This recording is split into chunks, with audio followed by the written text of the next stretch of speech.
ছাত্র জনতার আন্দোলনে ক্ষমতাচ্যুত সাবেক প্রধানমন্ত্রী শেখ হাসিনা ভারতের একটি হাসপাতালে মারা গেছেন।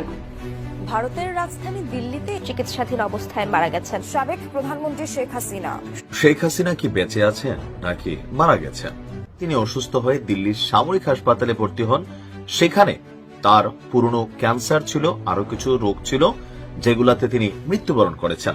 অবশেষে ফাঁসির দড়িতে ঝোলার আগেই দুনিয়ার বুক থেকে বিদায় নিলেন একবিংশ শতাব্দীর অন্যতম সেরা স্বৈরাচার, নব্য ফেরাউন এবং অসংখ্য ছাত্র জনতা, শিশু, বৃদ্ধ, নারী এবং নিরীহ নিরস্ত্র মানুষের গণহত্যাকারী শেখ হাসিনা।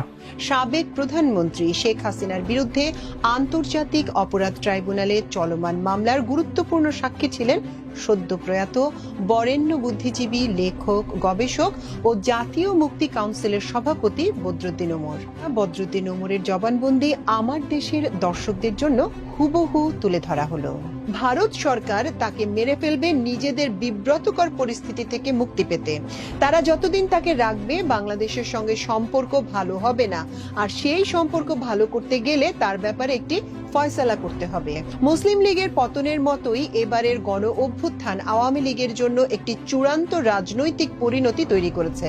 ভারতের সহায়তায় তারা হয়তো কিছু অন্তর্ঘাতমূলক তৎপরতা চালাতে পারে, কিন্তু জাতীয় রাজনৈতিক দল হিসেবে তাদের পুনরুত্থান অসম্ভব বলেই মনে হয়।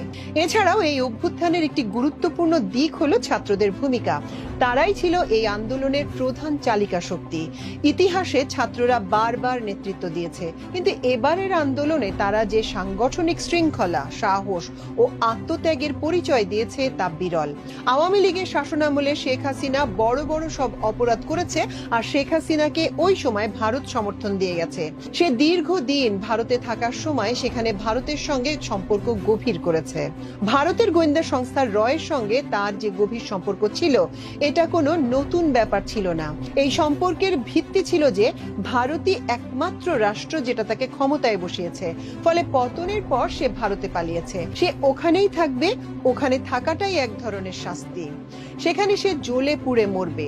আরেকটি শাস্তি হতে পারে, যেটা আমি মনে করি, ভারত সরকার তাকে মেরে ফেলবে নিজেদের বিব্রতকর পরিস্থিতি থেকে মুক্তি পেতে। তারা যতদিন তাকে রাখবে বাংলাদেশের সঙ্গে সম্পর্ক ভালো হবে না, আর সেই সম্পর্ক ভালো করতে গেলে তার ব্যাপারে একটি ফয়সালা করতে হবে। তাকে ওখানে রাখা যায় কি যায় না সে প্রশ্ন না, তবে যদি মেরে ফেলেন নরেন্দ্র মোদী, আশ্চর্য হবেন না। তারা এমন ভাবে বিষয়টি সাজাবে যে মনে হবে বাংলাদেশি কেউ তাকে মেরেছে, এরকম একটি সংগঠিত প্রচার চালাবে। শেখ হাসিনা বাংলাদেশে ক্ষমতায় ছিল নির্বাচনগুলো নিয়ন্ত্রণ করার মাধ্যমে। 2009 সালে ক্ষমতায় আসার পর থেকে 2024 সাল পর্যন্ত প্রতিটি নির্বাচন, এগুলোর প্রতিটি সে ম্যানিপুলেট করেছে। এগুলো সম্ভব হয়েছে কারণ রাষ্ট্রের প্রতিটি প্রতিষ্ঠানের উপর নির্বাচন কমিশন থেকে শুরু করে পুলিশ এবং আমলাতন্ত্র সবকিছুর উপর সে নিয়ন্ত্রণ প্রতিষ্ঠা করেছিল। প্রথম থেকেই শেখ হাসিনা ঠিক করেছিল যে নির্বাচন নিয়ন্ত্রণ করবে। সেটি করতে গেলে তত্ত্বাবধায়ক সরকার রাখা সম্ভব নয়। অথচ 1996 সালে তত্ত্বাবধায়ক সরকারের দাবিতে তিনি আন্দোলন করেছিল, সংশোধনী এনেছিল। কোনো নীতিবোধ বা নৈতিক লজ্জাবোধ তার ছিল না। 2009 সালে ক্ষমতায় এসে সেই হাসিনাই তত্ত্বাবধায়ক সরকার বাতিল করে দিল, কারণ সে বুঝেছিল নিরপেক্ষ নির্বাচন হলে পরবর্তীবার তারা আর জিততে পারবে না। সুতরাং নির্বাচনে জিততে হলে তাকে সবকিছু নিজের নিয়ন্ত্রণে আনতেই হবে। সে প্রশাসনকে দুভাবে নিয়ন্ত্রণ করেছে, প্রথমত ঘুষ, টাকা পয়সা ও সুযোগ সুবিধা দিয়ে, দ্বিতীয়ত হুমকি ও ভয়ভীতি প্রদর্শনীর মাধ্যমে। 2009 সালের মধ্যে এই নিয়ন্ত্রণ স্থাপন করে। এই নিয়ন্ত্রণের মাধ্যমে সেই 2014, 2018 এবং 2024 সালে নির্বাচনগুলো করে। 2014 সালে ভোট কেন্দ্রে কাউকে ঢুকতেই দেয়নি। 2018 সালে রাতের ভোট হয়েছিল। দিনের ভোট হলেও ভোট আসলে হয়ে গেছে আগের রাতেই। 2024 সালেও একই ঘটনা। এভাবে নির্বাচন করেও সে জয়লাভ করে, যদিও জনসমর্থনের কোনো ভিত্তি ছিল না। ওইসব নির্বাচনে দেখা গেছে তার দল 300 সিটের মধ্যে 4-5টি সিটও পাবে কিনা সন্দেহ। এরপরও সে জয়ী হয়েছে শুধুমাত্র প্রশাসনের উপর চূড়ান্ত নিয়ন্ত্রণের কারণে। এটা গোপন কিছু নয়, সবাই জানে। একটি সরকার যদি চায় তারা এভাবে নির্বাচন নিয়ন্ত্রণ করবে, তাহলে সেটা ঠেকানো কঠিন। নির্বাচনে শুধু কারচুপি নয়, রাজনৈতিক প্রতিপক্ষের ওপর নিষ্ঠুর দমন চালিয়েছে শেখ হাসিনা। কোনো রাজনৈতিক দল যাতে কার্যকরভাবে নড়াচড়া করতে না পারে সেজন্য নির্যাতন করা হয়েছে। প্রচুর মানুষকে গ্রেপ্তার করে বছরের পর বছর আটকে রাখা হয়েছে বিনা কারণে। আয়নাঘর নামে টর্চার সেল তৈরি করা হয়েছে, যেটা শেখ মুজিবের আমলেও ছিল না। শেখ মুজিব বিরোধীদের সরাসরি হত্যা করতেন। শেখ হাসিনা শুধু হত্যা করত না, নির্যাতনও করত এবং এতে এক ধরনের বিকৃত আনন্দ পেত।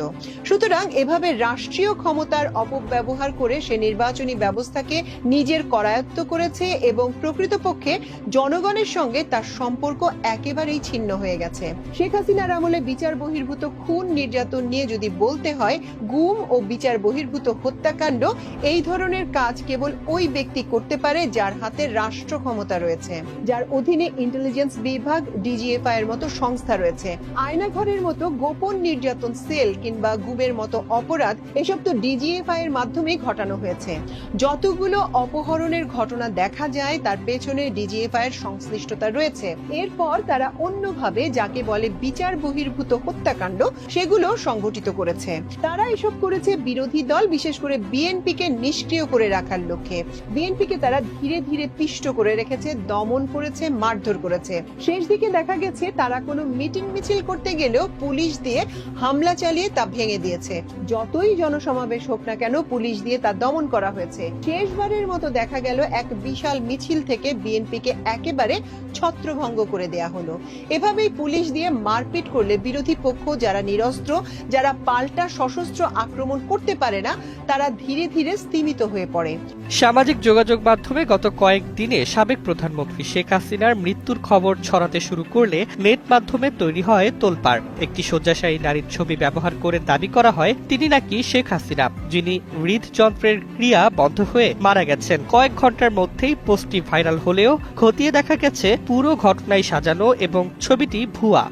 ফ্যাক্ট ওয়াচ সহ একাধিক ফ্যাক্ট চেকিং প্ল্যাটফর্মের অনুসন্ধানে উঠে এসেছে ছবিটি শেখ হাসিনার নয়, বরং ভারতের 82 বছর বয়সী রাজ পাশরিচা নামের এক নারীর। দিল্লি বিমানবন্দরে হুইল চেয়ার না পাওয়ায় দীর্ঘক্ষণ হাঁটতে বাধ্য হয়ে অসুস্থ হয়ে পড়েন তিনি এবং পরবর্তীতে হাসপাতালে ভর্তি হন। ফার্স্ট পোস্ট সহ ভারতের প্রধান ধারার গণমাধ্যমে ঘটনাটি প্রকাশিত হয়েছিল চলতি বছরের মার্চে। সেই ছবি পরে সম্পাদনা করে শেখ হাসিনার মুখ বসিয়ে প্রচার করা হয়।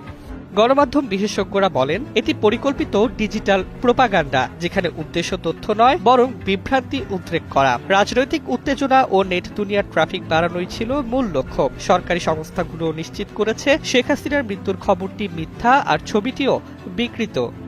সরকার সতর্ক করেছে গুজব ছড়ানো বা এতে অংশ নেওয়া আইনগত শাস্তিযোগ্য অপরাধ। নাগরিকদের প্রতি আহ্বান জানানো হয়েছে যে কোনো বিতর্কিত ছবি বা তথ্য শেয়ার করার আগে ভুয়া কন্টেন্ট প্রচার থেকে বিরত থাকতে। সবশেষে বলা যায় যে ছবি ঘিরে এত হইচই সেটি বাস্তবে বাংলাদেশের নয়, ভারতের একজন বয়োজ্যেষ্ঠ নারীর। আর শেখ হাসিনার মৃত্যু সম্পর্কে ছড়ানো খবর পুরোটাই ভিত্তিহীন গুজব।